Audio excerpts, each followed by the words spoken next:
Welcome to Facts TV News, where everything is true. Cocker on the run.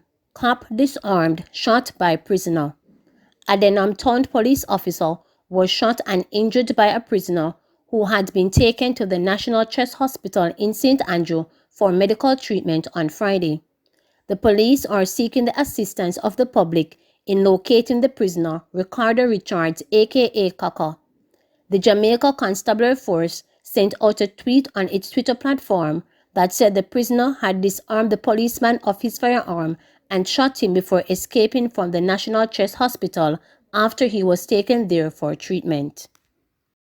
Gangsters killed in Bedward Gardens were linked to nearly 20 murders.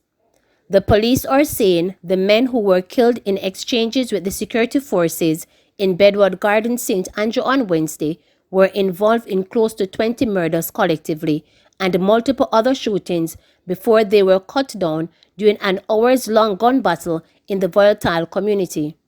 Information from the authorities is that on March 10, a joint police-military team embarked on an intelligence-driven and targeted operation with the aim of apprehending members of the Bedward Gardens-based Berry Gang.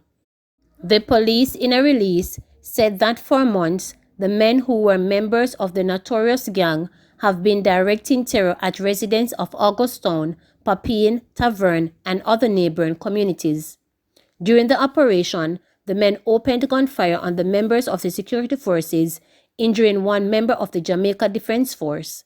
Thanks to the superior training and experience of the JCF and JDF team, 5 of the gunmen were shot and killed, while 7 weapons, including high-powered assaulted rifles and pistols, were seized, the JCF release stated.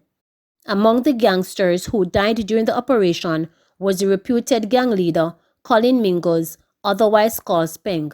He was previously charged with the June 2011 murder of Michael Jonas, otherwise called Dushi, along Augustown Road. Colin was also implicated in the murder of Ripton Jones, otherwise called Fraser or Ozzy, on Monday, April 6, 2020, along University Road in Augustown, and that of Cornell Henry, otherwise called Gaza, of Bedward Gardens on Saturday, August 20, 2020. The reputed gang leader was also identified as one of the men who opened fire on members of the JDF on Sunday, March 7, 2021, at the intersection of June Road and Barrett Drive in Augustown. Jelani Palmer, otherwise called Short Boss, was reputedly to have been a prominent member of the gang who was previously charged with the April 2018 murder of Gary McGregor, otherwise called Blims, along Mona Road, St. Andrew. He was also implicated in a quintuplet murder on January 26, 2018, along Mona Road, which involved the deaths of Ricardo Mendez, otherwise called Nakida, Ricardo Clark, otherwise called Ricky Tiki, and Ricky Akeem Sanchez, Jason Waller, and Victor Mackenzie. Additionally, Palmer was implicated in the shooting of 2 other men, also committed on Friday, January 26, 2018, along Mona Road, as well as the shooting of another man on May 14, 2020, along Espartment Road.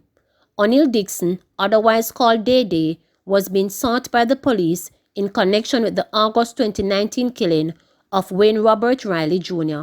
along the Augustown Main Road. Dixon was also one of the subjects of investigation into 2 shooting incidents in 2019. He was identified as one of the men who fired on members of the Jamaica Constabulary Force from the St. Andrew Central Search Team on March 1, 2019. Palmer, who also implicated in the August 22, 2019 shooting of a man along the Augustown Main Road. Tafari Dell, otherwise called Johnny, who is said to have been a prominent member of the Berry Gang, who was designated as being wanted for the shooting with intent and wounding with intent of 2 men on March 16, 2019, along Golden Avenue in the vicinity of the Hope Institute, and was named as a member of interest in the May 1, 2020 murder of Marcus Walsh, otherwise called Rude Boy, along Augustown Road. Through the use of CCTV footage, Dell was also implicated in a case of robbery with aggravation, which was committed on Tuesday, January 12, 2021, at about 9 a.m. at the University of the West Indies Mona campus.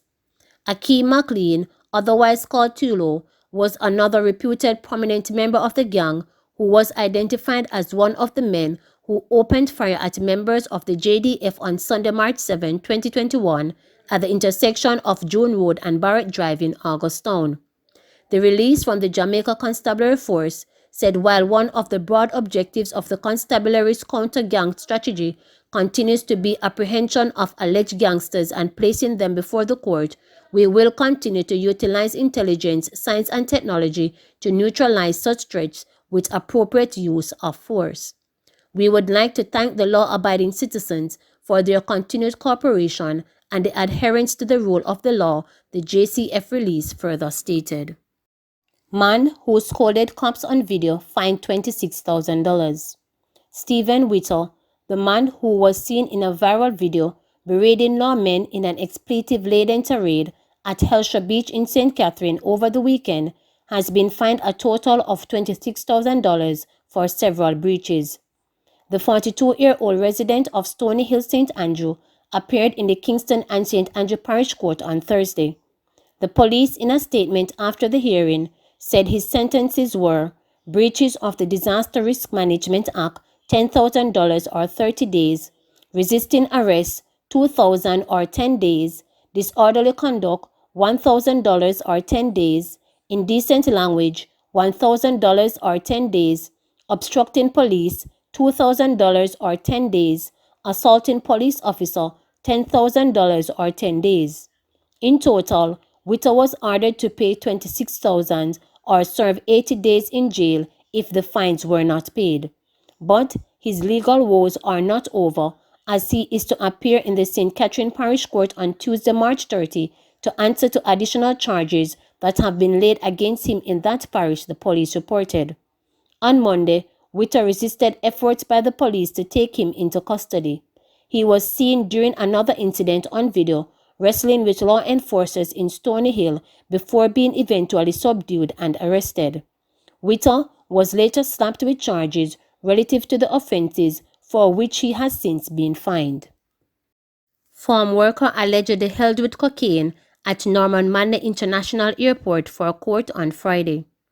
A farm worker who was arrested in connection with alleged breaches of the Dangerous Drug Act at the Norman Manley International Airport in Kingston has been charged by the Narcotics Police and is to appear in court on Friday, March 12.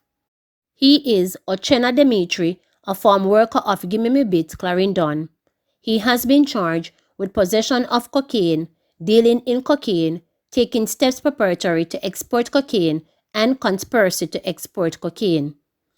According to reports from the Narcotics Police, Dimitri was checking in for a flight in Toronto, Canada on Wednesday, March 3rd, when his luggage was checked and cocaine was allegedly found hidden in some food items. The estimated weight of the drugs is 11 pounds. It has an estimated street value of CAD $220,000. He was charged on Wednesday, March 10, after an interview in the presence of his attorney. Dimitri is to appear in the Kingston and St. Andrew Parish Court.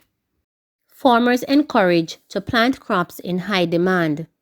A leading supplier of farm produce to supermarkets in Jamaica is urging farmers to grow crops that are in high demand and to identify their markets before planting. Damian Young, Chief Executive Officer of Homegrown Produce, said he needs contract farmers to grow red potato, peanut, yam and sweet potatoes to supply to local and overseas markets. Reach out to us at Homegrown Produce. We will be happy to provide you with a contract to grow these crops, Young said in an online forum staged by the Jamaica Business Development Corporation on Wednesday, March 10. Prices of farm produce have fluctuated widely in recent weeks. Tomatoes, for example, have tumbled from a high of $800 in Christmas to $30 last month. The subsequent glut has seen farmers dumping tons of tomatoes for which they have no market. Vaughn Barnaby, Senior Director at the Rural Agricultural Development Agency RADA, said some farmers had planted as many as 10 acres of tomatoes because of the price the produce was fetching last Christmas. There was no consideration as to where I'm going to sell. There was no consideration that market size had reduced because the hotels were not open, Barnaby said during the forum entitled Agriculture and Fisheries is Big Business. Young, who said his company purchases 70% of the peanuts and 90% of the red peas in St. Elizabeth, said the rapid changes in the prices of the crops is a bit discouraging. The moment there is a drought, the price changes. Last year, we were buying a pound of peanut for $150. This year, we're talking at least $400 for the same pound of peanuts, he said.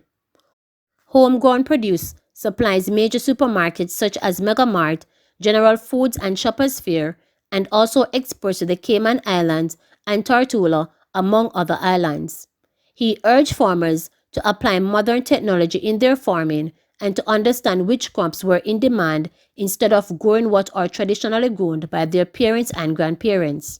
Meanwhile, Minister of Agriculture and Fisheries Floyd Green revealed at the forum that a second company will soon be providing insurance for farmers and fishers.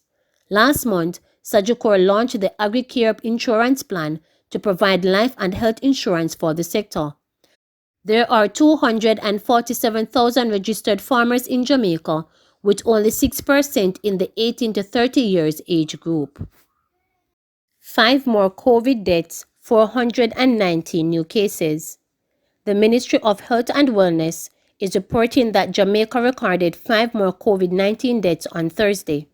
The deceased are a 64-year-old female from Manchester, a 56-year-old female from Kingston and St. Andrew, a 61-year-old male from Hanover, a 41-year-old male from Westmoreland whose death was under investigation, and an 84-year-old male from St. James whose death was also under investigation. The casualties bring the overall coronavirus death toll in Jamaica to 480. There was, however, one death of a COVID-19 patient that is under investigation. In the meantime, the country recorded 490 new COVID-19 cases from 1,746 samples and 131 recoveries on the day. The 419 newly confirmed COVID-19 cases bring the number of cases on record for the island to 29,387. Of the newly confirmed cases, 239 are females and 180 are males, with ages ranging from 7 months to 98 years. The cases were recorded in Kingston and St. Andrew 102, Portland 86, St. Catherine 46, St. James 35, St. Mary 29, Clarendon 28, Trelawney 28, Manchester 18, Hanover 15, St. Anne 12, St. Elizabeth 11, Westmoreland 8, and St. Thomas 1. There are 14 moderately ill patients and 43 critically ill patients among the 13,763 active cases now under observation in Jamaica. Please remember to subscribe, like, share, and click the notification bell for daily updates.